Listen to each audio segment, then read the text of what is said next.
today I'm going to share with you a foolproof formula for making Granita at home with almost any type of fruit juice.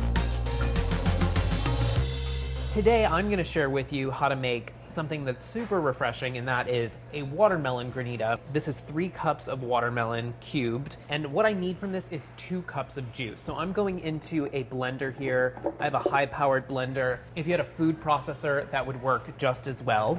And I'm going to blend this up until it liquefies.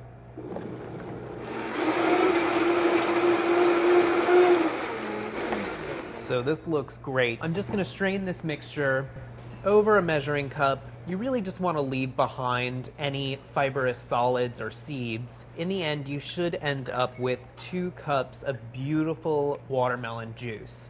It smells really great already. Now, you can really customize this recipe based on your tastes. In front of me, I have grapefruit here. A citrus Granita is really fantastic. You could use orange, you could use lemon, a mixture of grapefruit, orange, and lemon, whatever you like. You need 2 cups of juice. Apples are also really great because usually they're quite tart, so if you peel and core an apple and process it in a food processor or in a blender, maybe with a little bit of water to get 2 cups of juice, you could certainly use that. Other really great Granitas would be from berries, so strawberries or raspberries. Other types of melons other than watermelon would be fantastic. Honeydew, cantaloupe, all of those good things would make a fantastic and colorful Granita. So I'm using a rubber scraper here and a really fine mesh sieve to strain out any of the fibers of the watermelon and the seeds. Just scrape around, move the puree that you have here in the sieve, kind of pressing it up against the mesh. And what this does is it forces the juice out, but it retains all of the fibrous bits. I think I have just about 2 cups of liquid.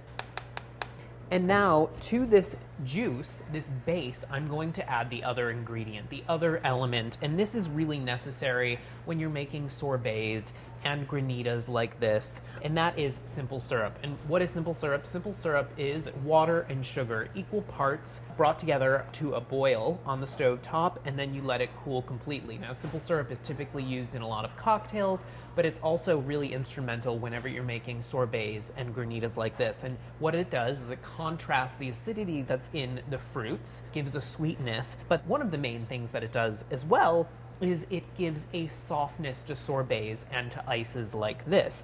Now, if you didn't use a sugar syrup like I'm using today, you'd end up with something that's very crunchy that isn't really that palatable. Sugar syrup, what it does is it increases the temperature at which this ingredient, this base here, will freeze in the freezer, and it will give you a softer Granita. It also helps when freezing the fruit juice. What a fruit juice will do is it creates these long chains of frozen ice crystals, and the sugar kind of wraps around the fruit juice and helps to break it up, making it more palatable and lighter to consume. So all you have to do now is pour this into a shallow baking dish. I'm using a 9x13 glass baking dish, and this goes into the freezer uncovered for 4 hours. So this is something you could do in a pinch if you needed a dessert for a dinner party, or if you wanted to make something just for an everyday meal, you could do this for dessert. Throughout the 4-hour process, every hour, you want to take a fork or a whisk and you want to stir. And what that does is it breaks up those ice crystals that are forming, which in the end will make for a delightful Granita. So I'm going right into the freezer with this, again, whisking every hour for 4 hours. So it's been 4 hours, guys. You can see the Granita has a lot of texture to it because it's been stirred every hour. So it's nice and light. We've been breaking up those ice crystals. So this isn't gonna be like shaved ice at all. Now, if you need to, take a fork and you can kind of fluff the Granita up, or you can scrape it up if it still is kind of frozen together slightly, but this is amazing. Ready to go. Scoop it into your containers. You can bring this right out to the table for everybody, you guys. And it is really colorful, really flavorful, and if you've done it correctly, it should be really smooth and not crunchy at all, light and fluffy. Wow. There you go, guys. You have the foolproof formula for Granita. I am going to challenge you now to find your favorite fruits and make this delicious dessert at home. Reach out to us using the hashtag Kitchen Conundrums.